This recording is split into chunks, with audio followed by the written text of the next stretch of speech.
Eric Muadit, Muadit.com. Just a little follow-up on the previous couple of videos here, because what I'm saying here is right now we are looking at the market. Let's take a look at what the NASDAQ is doing, and I think it has a relation or some type of a relation to what we've been talking about here. We are seeing that the market is close to the highs of the day now, at least recapturing some of the losses of the day.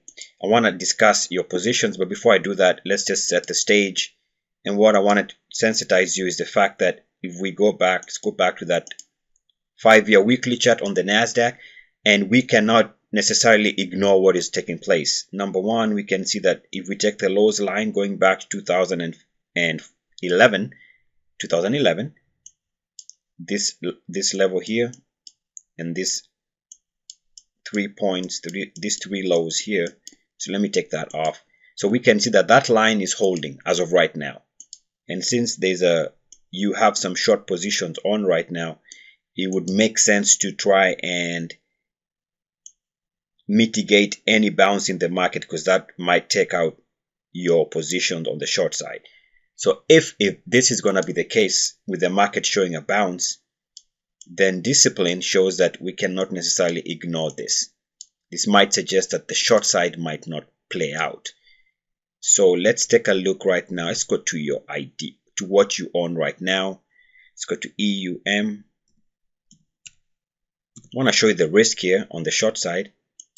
All right, so let's take a look at this weekly chart. And even though on the monthly looks great, so all these charts on the monthly, they look great. EUM looks great. As of right now, you can still hold because the monthly chart is breaking out. So there's no argument there. The monthly chart is breaking out, looks good. On the RSI, it's already trading above the previous monthly closing high. That's why you are long this instrument. Generally, you're short the market or shorting emerging markets. And you can see that the MACDs are precisely where they need to be. So in terms of the breakout minimum requirements, this one definitely did meet our minimum requirements. Problem I see with all this is here we are coming back to test the previous short-term break on the weekly chart. So this break here on this instrument moved it from $30 all the way to the mid-20s. So that's a sizable drop. And here we can see that what's taking place now, we are testing that. So we can draw a line from here. We should do something like that. And this is just slightly above 61.8. So I would not want to ignore this line altogether, because if it's going to stall, this might be a problem right here. Any resistance here on the RSI could be a problem. As I said in the previous video, let's test this by going backwards. And you can see, but back testing this in the real sense of it, by going backwards in time, you can see resistance with uniform activity there, gave you this short-term high. It made sense to sell that instrument at that point.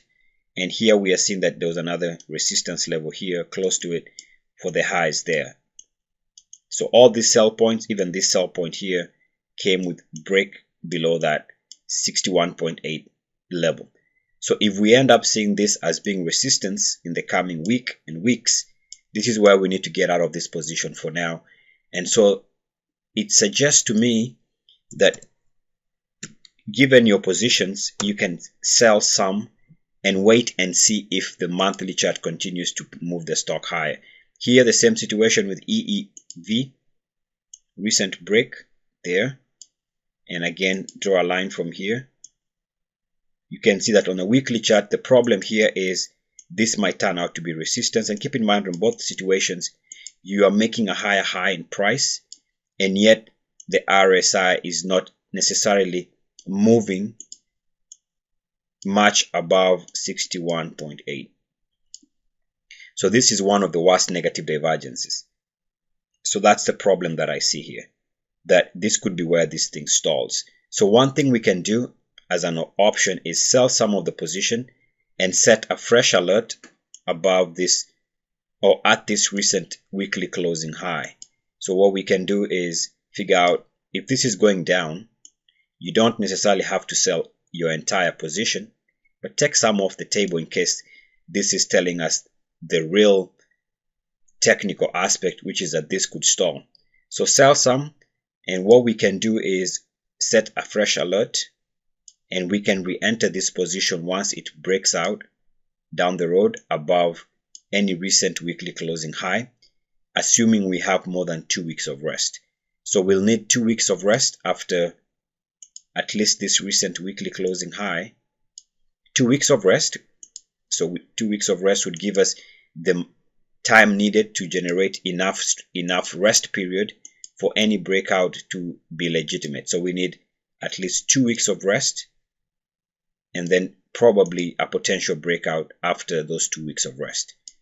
But the minimum 2 weeks of rest is needed before we can find a fresh entry.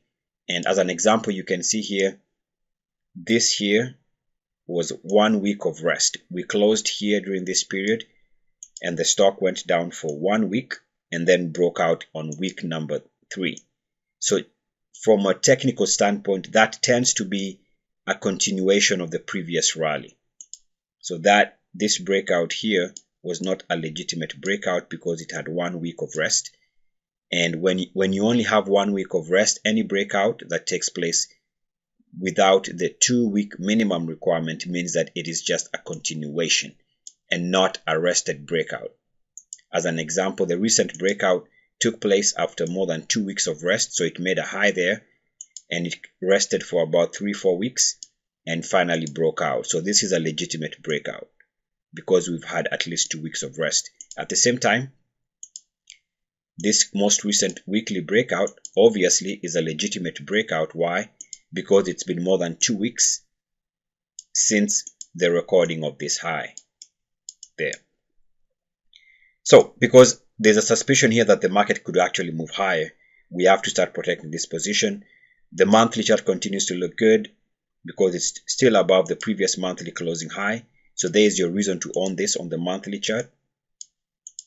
And the RSIs and the MACDs are perfect. So you don't have to get out of that position entirely, but now there's a warning sign that this could not work out. Now I want to take a look at the S&P 500 as a follow-up to the previous video also, because right now we can see that this is still a bearish looking monthly chart for the SPX. And since it is just the second week of this month, we have to also keep in mind and factor in the fact that this could still go on to be a bearish month if it goes on to break to fresh monthly lows. So yes, there's a sign the market might recover, but the monthly charts on the RSIs are moving to fresh 3-year lows. MACDs are still showing that they are 3-year lows. So the MACDs are still looking bearish on the monthly. So yes, we can get bounces, but we haven't seen a major buy signal on the monthly chart. It's only the weekly that is showing some signs of life. Let's take a look at the weekly here. And the weekly chart, you can see here, based on the previous analysis, that this was a short-term nice entry. Here, move the market from this range to that range. And so we can draw a line from there. And you can see that the market is doing its best to hold that line. So that's the weekly chart is giving the market some reason to believe that there could be a bounce. If that holds, I would expect this market to push higher and some of those short ideas to start pulling back. Now, I want to take a look at the hourly chart, because remember we looked at the hourly chart. There was a back test of a previous short-term break. And we can see that this is now what the market is also trying to contend with. So there's a level here, somewhere around there. The market needs to move and stay above that trend line there. Okay, so we haven't necessarily confirmed that the market wants to go higher, but it is starting to set up. It is starting to set up because if it cracks above that, then you can see that that might be a change. Let's take a look at the Dow hourly. And so it is important to always consider some of these long-term and long-term charts. And we can see that on the hourly, we are still showing resistance on this line. This line has yet to be breached to the upside. So yes, the Dow is up 126 and close to the highs of the day. What it needs to do if this market is to move higher is clearly the market needs to take out this resistance line, this blue line.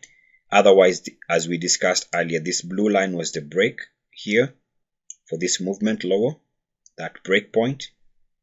It was also resistance somewhere here for the highs there. It was resistance during the day here for the highs there, and now it is being tested here. If it shows resistance again, then that would suggest that short term the market is still struggling and that the next move is lower, and that the next move on the RSI is lower. Otherwise, if the market can generate enough momentum to move above the blue line, then now it has a chance of confirming upside strength. Keep in mind, there is a line connecting the highs like that. So let me clear that off. There's another way of looking at this is take a look at the highs. If the market can breach above this line here, which connects the recent intraday hourly highs, the market can move above this line, then that is also indication that the weekly charts are true and correct, that the market wants to bounce. While we're on this, take a look at the daily. We can see that the market is recording a relatively good gain for the day. And the gain for the day is because the Dow is now moving back above 30.90 on the daily, which is a good sign of at least a market that wants to repair some of the damage. And keep in mind that this is now uniform activity bounce around that 30.90. So I'm starting to warm up to this market with the possibility of this market wanting to move higher. Go back to that S&P 500 SPX. And I discussed this earlier with subscribers, and it's a simple line connecting the daily closing low there, daily closing low there, and the daily closing low here of the last day or so. And these lines form a straight, perfect straight line, which suggests that we should not ignore this. In other words, the way things are setting up, we are looking at the possibility that this market wants to move higher. And it starts off with small changes before it finally becomes obvious that the market has gained 1, 2, 3, 4, 5% in a short period. Take a look at the VIX, and going back to our uniformity analysis, if we take a look at the recent uniformity analysis here, this has to be a sell signal on the daily for the VIX, buy signal for the market. Take a look at the weekly chart, and we can see here that we failed to break out on a weekly time frame above the previous weekly closing high. So there's a failed breakout. Failed breakouts are notorious for taking markets lower. So if this instrument is heading lower, then the VIX is going to move higher. I mean, if this instrument is moving lower, then the general market is going to move higher. Now take a look at this line here, which shows where the VIX has been struggling. And that line so happens to be close to, if not exactly, at about 61.8 thereabouts. So the risk here is that the VIX struggles. And if the VIX is struggling, all these short ideas and the short thinking that the market was trying to force us to take is probably a trap, and that the general market, SPX, the Dow, the NASDAQ, and most sectors might be setting up to bounce. If that's the case, you might want to consider reducing some of that short exposure. Eric Mwadith, Mwadith.com. Good luck, peace, and blessings. EACS.